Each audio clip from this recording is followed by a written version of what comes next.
She's just a girl. She's just a girl. The girl you want. Hell yeah. I'm really peace and love girl, but if someone's gonna kill me and they're a rat bastard, you know, they're just gonna have to go. She's just a girl. She's just a girl. The girl you want. Exploding off the screen comes the first action-adventure heroine of the 21st century. Tank Girl, starring Lori Petty and directed by Rachel Talalay, opens nationwide March 31st. Armed to the teeth and ready to do battle with evildoers that seek to rule her world, she might just be unstoppable. Growing out of the British cult hit comic of the same name, Tank Girl was created by Jamie Hewlett and Alan Martin. Where did they find the inspiration for this indomitable champion? We have periods every month where we have like a Tank Girl week where we'll watch tons of movies and eat loads of unhealthy food and get a bit drunk and stay up all night, and we'll just create this monster. It's the worst part of our minds, I think. Just the nastiest things we could think of and our favourite things all jumbled into one world. It's just she lives in a horrible, polluted, disgusting world, and she hangs around with weird, horrible people, and she gets up to all kinds of nasty things. Originally, she's supposed to be an anti-hero, really. The way we originally designed her was that she was this really nasty character who did all the things that people didn't want her to do. She became a hero as opposed to an anti-hero, because people liked the fact that she was out of order and aggressive. Lori Petty, who stars in the title role, explains how Tank Girl survives. Through her sheer cunning and intelligence, wit, sexuality, and brute force. Take off your clothes. No! Did I tell you to stop? Now, salute me. Director Rachel Talalay tells us what sets Tank Girl apart. All you have to do is look at the image of Tank Girl, one image that Jamie's drawn, and you go, wow, this is just the greatest. I want to know more about this woman. She's so far beyond fashion and beyond the future, and this is somebody I want to know about. And it has the same response men and women alike, just go, wow, she's so sexy, or wow, she's so tough. And that whole combination of qualities just makes somebody who's just so compelling. And Jamie and Alan are fascinated by hairdos, by modern fashion, by the history of fashion, and so every week they transform her into a different look. She went through her little 60s hippie period, and she's gone through her punk period, and she's gone through her post 90s period. And one of the things they do is change her all the time, and that chameleon yet totally hip attitude is just so compelling and so different from anything that you just see out there.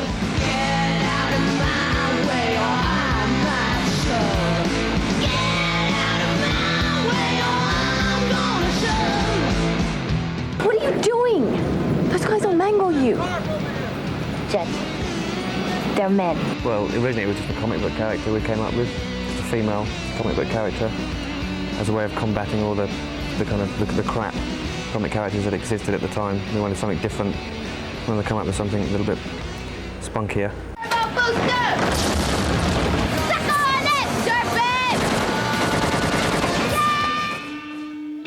It just kind of fell out of our heads, really. It wasn't a preconceived idea. It just happened the way it was. It grows all the time. And we just started out with a basic idea: Australian outback, girl, tank, kangaroos, beer, destruction, and then it just kind of grew from that. And we found that wherever we put her, she was an interesting character, and she could do anything. She could do everything that everybody else couldn't possibly do, and she'd survive. That cut looks painful. I like pain. And what else do you like? Hot oil. Vacuum attachments. Yeah. Hey, which of you gorgeous guys would like an oil change? Don't be stupid. She's gonna bite it off. The moment I feel teeth, you feel lead. Well, what are you waiting for? I'm gonna need a microscope and tweezers. It's like a... You're gonna have to stop this. You're really getting me hot.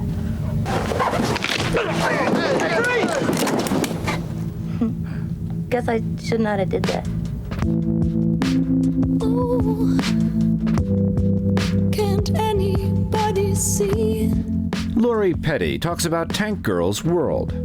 Well, we're in the not-too-distant future where the Earth has been hit by a meteor, and all vegetation and life as we know it has just been destroyed. So it's just a wasteland, a messed up, funky world. How can it feel? There's been a comet that's hit the Earth 20 years before, and it's devastated the environment, and there's basically no water left above ground. So in order to have any water to drink at all, they've had to go underground, and the evil Water and Power Company has taken over and basically runs the world.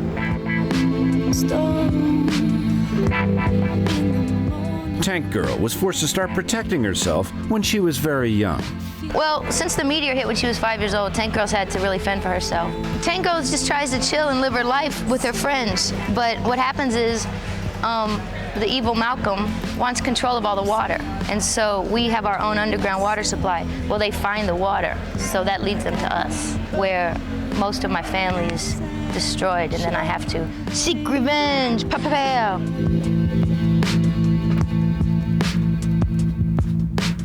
Need a hand? Come on, get up. Oh, I'm so pretty. I'm gonna hit you so hard, your children will be born bruised. Through her adventures, Tank Girl is aided by her friend, confidant, and protector, her tank. This tank can run on beer alone. This tank is just self-sufficient. As long as you can pour beer in it, pow, you're in there. Oh, it listens to my every command. It speaks like fluent English, French, Italian. It responds to whistles, hand signals. It's really a puppy too. I mean, she wouldn't hurt anybody unless I told her to, which I do a lot. Tank Girl is capable of using whatever weapons are at her disposal. Oh, I pummel some guy with a condom wrapped banana. That's pretty bad. Painful way to go. Flamethrowers, missiles, bow and arrow, 44 Magnum, strappers, which are these new highfalutin, shoot like 30 rounds at once. Automatic weapons. Pow pow, punch him right in the face, dead, cold, out. My. Talented, isn't she? Tank Girl is just, she won't compromise herself. She won't, let the forces of evil take over. She's there to fight the good fight, She has a blast.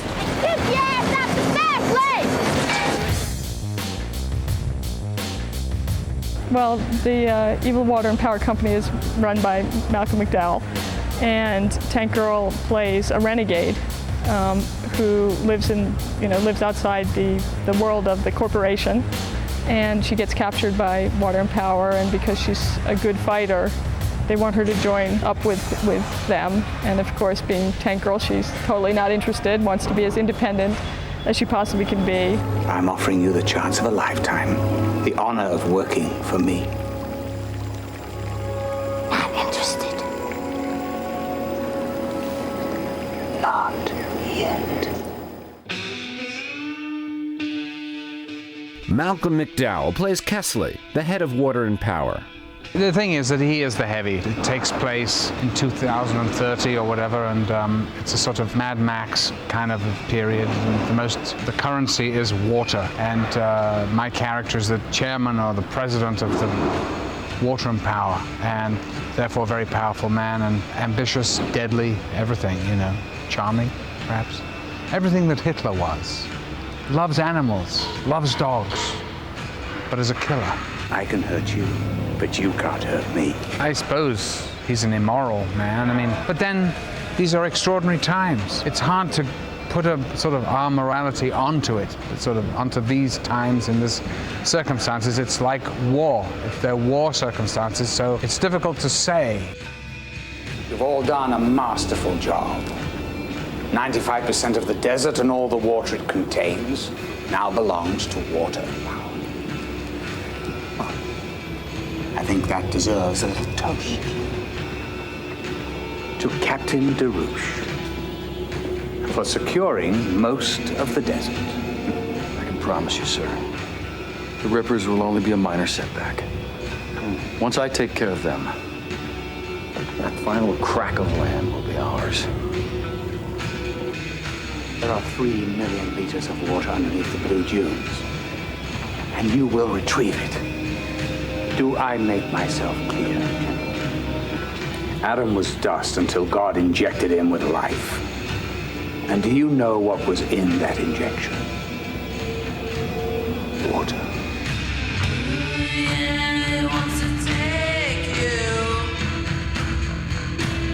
I've no idea whether one would call me evil or not. What is evil? Start the water. Shoving a small, innocent child down the pipe, and then slowly letting her drown. Is that wrong? Of course, in general terms, yes, I suppose one would say that he is a pretty evil character. But, you know, I try to lighten him up a bit. I mean, have a bit of fun if I can, you know. The pipe! You're gonna really love this one. It goes down 40 meters. It gets smaller and smaller the deeper you go. About halfway down, you're gonna get stuck. There's barely enough room to wiggle your toes. Sounds wicked. Could I go first? Drop her. We have this wonderful love-hate relationship. He hates me and I love that. We fight and the good guys, bad guys, pow, pow, pow, pow, and then you have to see the movie. I won, and you know it. Come on. Say it, say it. Just say it. I won. I won. No! No! Say I won. I won!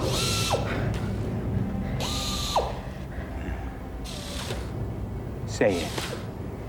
And the little girl lives.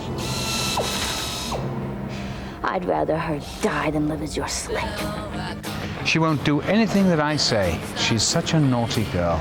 And I really should have put her down a long time ago, but there's a little spark there, a little spunk, which he likes.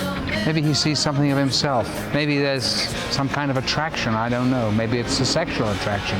Who knows? Nature, that is all, simply telling us to fall in love. And that's why birds do it, bees do it, even educated fleas do it.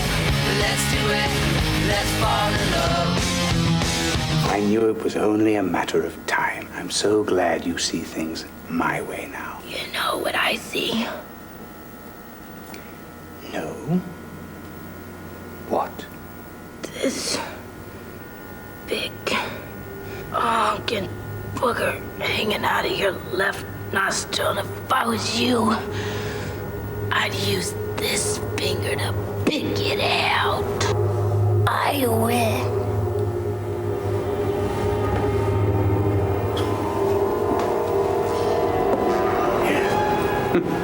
Lucky you. And just wait till you see what you've won. I would think it's a rather fantastical, part horror film, part of great adventure film, chases and, you know, the whole thing. There's the whole thing. The dreaded Rippers may be the only thing that stands between Kesley and his dream of world domination. One of the Rippers, played by Ice-T, tells us about the importance water plays in this society gone mad. The film takes place in a time in the future where water has become the highest commodity, which is something that's very possible because water is something we tend to take for granted, but it's something that's essential for life. Water is something that we could easily contaminate and destroy, and then if somebody like the Department of Water and Power, who turns out to be the evil people in this film, took control of it and decided they're gonna ration it to you, they could actually control your life. And this is the world the Tank Girl lives in, where the Department of Water Power are the government, they're the power, they're all powerful, and people are out there in search of H2O. So what are Rippers? They're fantastic characters, really. Rippers were like adapted from the kangaroos, and like the idea was built up. Why are these kangaroos walking, talking? We're not animals. What are you? The army wanted to build the ultimate soldier, so they messed with kangaroo NDA and... You mean DNA? Yeah. Well, the Rippers have all different attitudes because it's a cross between their human personality and this kangaroo thing. So we got nerd Rippers, we got athletic Rippers, we have kind of dumb Rippers. We're crossed with our human personalities. The code will be On the road. Yeah. He's Jack Kerouac incarnate. We're all reincarnated. Who'd you used to be? A cop. Figures. I used to be Ted Smith, assistant manager at Chief Auto Parts in Cincinnati, Ohio. The character that I play is a DNA spliced mutant that's part kangaroo and part human being, and supposedly we were put together by the government to be the ultimate soldiers, warriors, because the film takes place in Australia, supposedly. So, you know, those are the animals that are there, and if you did cross a man with a kangaroo, he would be strong, fast, agile, and that's what we turned out to be. So we can run really fast, we can jump really far, we can box and fight. We kind of live in this subterranean world. There's only a few of us in the film. You might see 10 or 15 of us, but I think in the film you're only gonna see 8 of us. We just come out at night and get water, and we live in our own world, you know. We don't want to take over the world or anything. We just come out and we handle whatever business we gotta do to get our water. She walks softly, but she carries a big gun. She walks softly, but she carries a big gun. She walks softly, but she carries a big gun. She walks softly, but she carries a big gun. And there's no way that you can fade her, son. We don't use guns. You don't use guns. Prophet taught us to fight without the corruption of guns. We don't like unnecessary violence. You used to be a cop, and you don't like unnecessary violence. That was that life. This is this life. Or something that you like to think's the best. She'll blow big holes in your chest. Yeah, our principal weapon is speed, power. We wear this armor when we go into battle. I don't know if it's actually bulletproof, but it makes it harder for us to be, you know, hurt.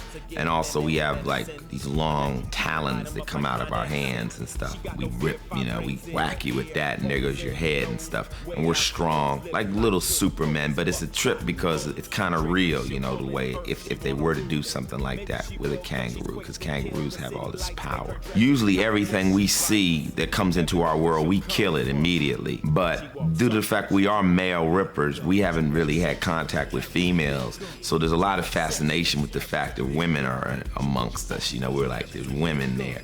There's no way that you can fade her, son. She walks softly, but she carries a big gun. She walks softly, but she carries a big gun. Okay. We're gonna give you chicks a chance to prove yourself. Call it an initiation. You fail, you die. Yeah, but first, you gotta strip. That's not in the plan. Why not? Yeah, why not? You say why you wanna kill me, and she says why not? And that's why birds do it, bees do it, even educated fleas do it. Let's do it, let's fall in love. So some of the rippers are kind of getting horny, and other rippers are just fascinated with them. And basically the other rippers start caring about their situation. Me, I'm like, let's kill them like we kill everybody else. They've invaded our area. You know, we can't break rules. And slowly as the film goes, they get us to join in on their battle. And like, what are you doing here?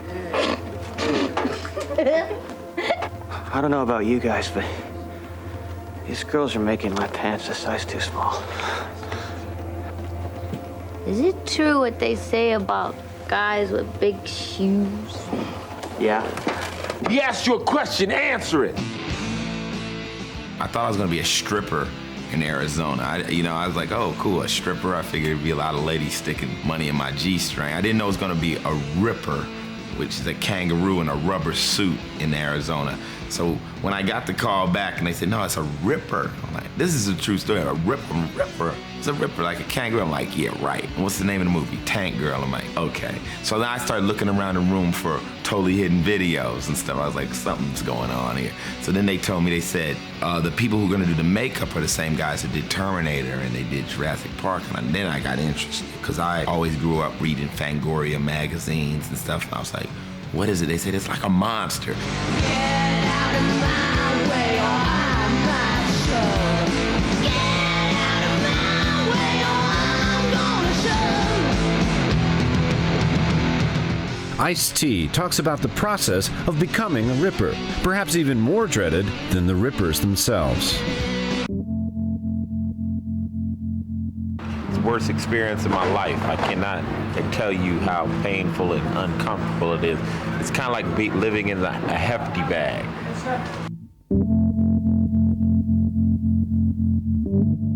Well, the way they make these faces, a lot of people might look at them and they'll say, okay, it's a mask you put on, but it's not.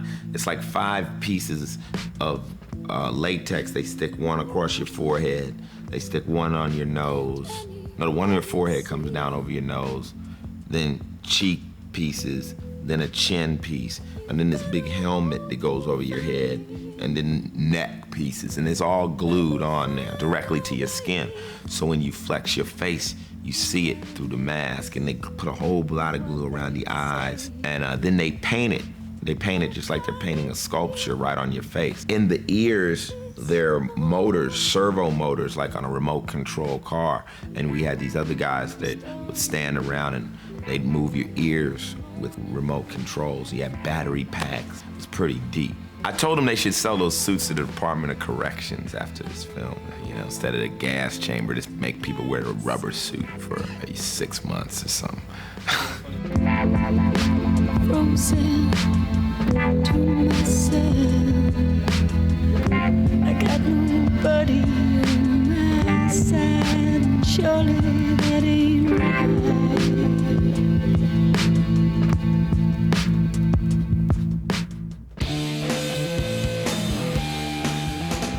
People say, well, what is the movie like?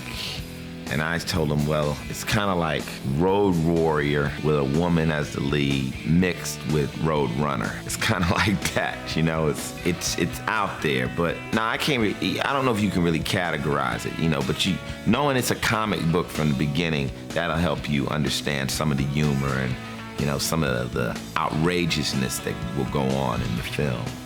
But it's an action comic, I guess, film, you know. It should be fun. I'm interested to watch it, too. I remember many years ago, I made a sort of hit movie called Clockwork Orange, and it became a sort of cult movie, you know, and this, I hope, has the same, maybe some of that flavor to it.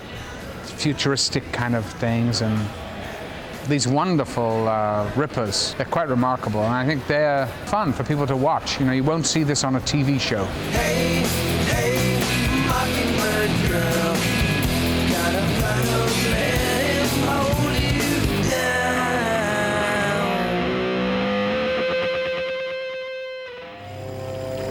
Abandon all hope, ye who enter here. Hey, wait a minute! Somebody's gotta run this brave new world! Places to kill. People to do. You know, I'm really starting to like it here. People are nice, food's great, and I love my job. You've been listening to an audio profile of the new futuristic action comedy adventure film, Tank Girl. This program was made possible by United Artists Pictures and produced by Thirsty Ear Communications. Tank Girl is a United Artists Pictures presentation of a Trilogy Entertainment Group production. Tank Girl starts March 31st. She's just a girl, she's just a girl, the guy you want. She's just a girl, she's just a